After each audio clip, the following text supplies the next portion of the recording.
Well, good late morning all. I had some projects I was working on this morning, so I'm getting out here to give you your little daily garden tour update. And today I have moved to the front porch. So let me just kind of give you a little overview of what's going on here and how it has changed from when you saw it last. So here, I don't have, you guys know, I've said it over and over again, I don't have a lot of color right now. And I probably won't have, because even those things that are blooming are going to really slow down. Next week, all of our forecasts are in the hundreds or above. So when it gets that hot, things really just have a hard time pumping out those blooms. You can hear those quintessential summer cicadas in the background. So those angel wing begonias are a touch of color, and you can see them through this Nellie Stevens holly that anchors the front of my porch, and I'm going to do a pruning job on that a little bit later, and I will show you guys how I actually prune it when Stuart's here to film it. This is a Nellie Stevens holly. It does very well in Oklahoma. In the sun and in part shade, it puts out beautiful berries, and it's a nice tough evergreen anchor, either for a hedge or as just a specimen plant to give a little bit of privacy. And that's what I've got it for there. And if you go back and look at some of my other videos of the front yard, you can see its placement in the context of the front porch. But it's in need of a trim, and I will do that for you a bit later.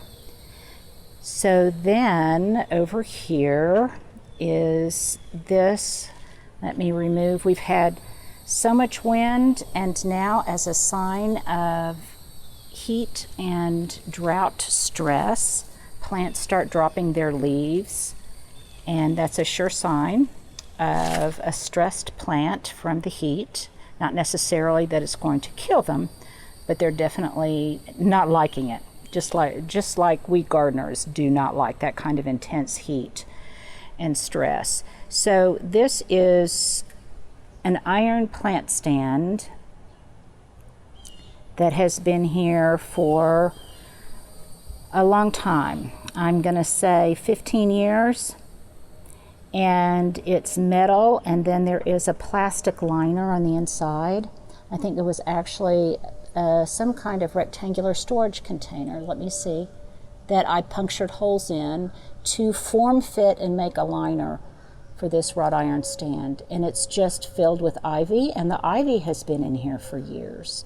There's more. See, I can't even film this stuff, you guys, without having to remove any brown or damaged foliage.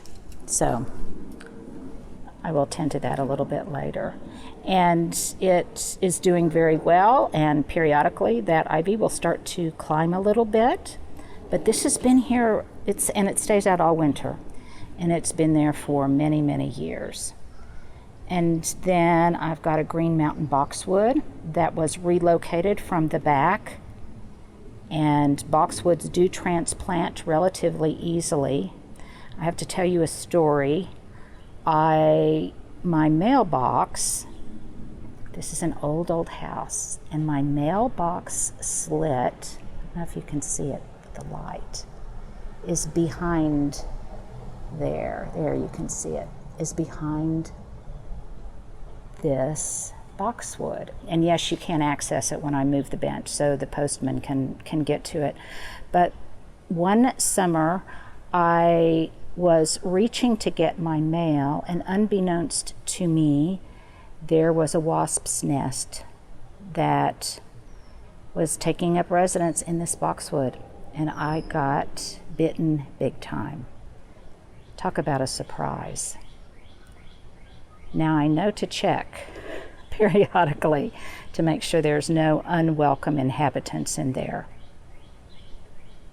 And then earlier in the season, you'll recall that I just had lots and lots and lots of blooming plants. There were tons of tulips in the window box, and I had all sorts of pots of forced bulbs and pansies and seasonal color surrounding this whole area.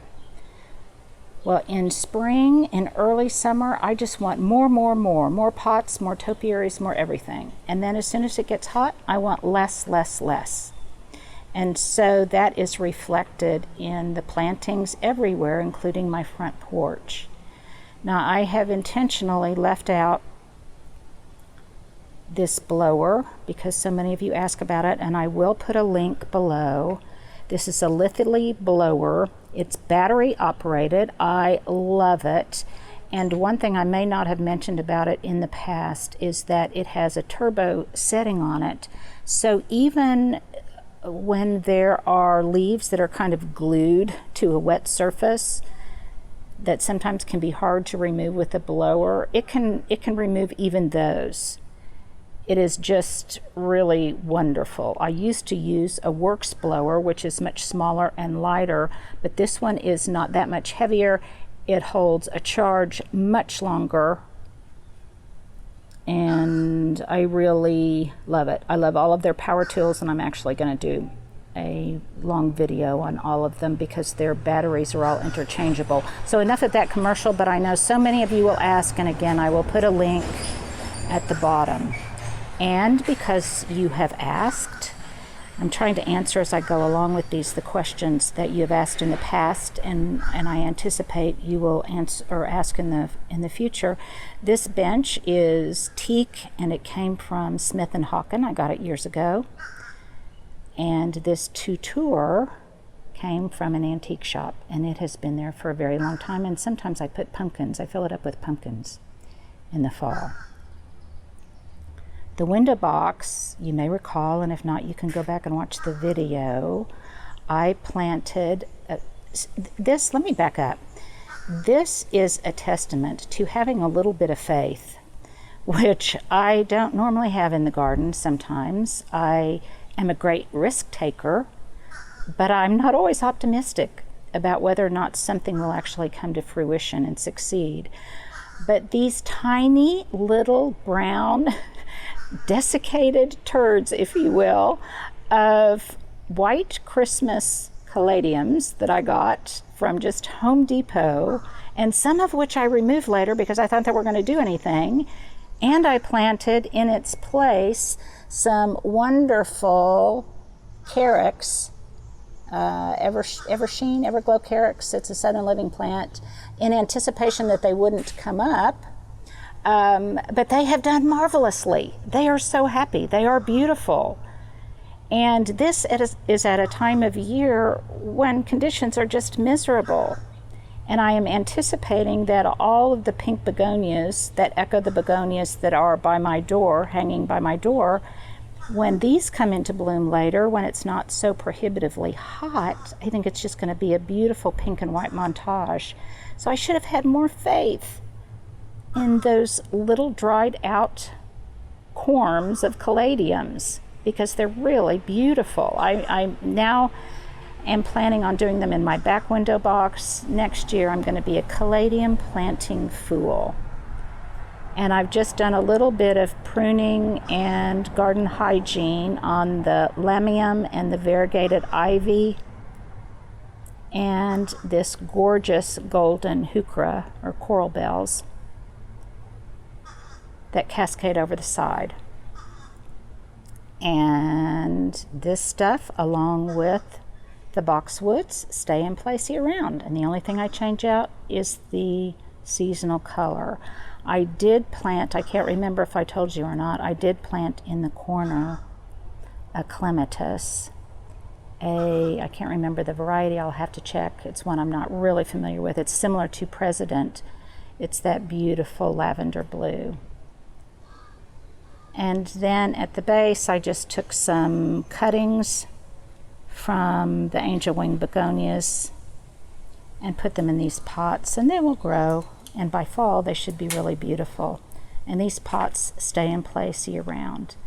There's some of that Evergreens carex and another boxwood, which once the temperatures aren't so torrid, I will prune again to thicken it up.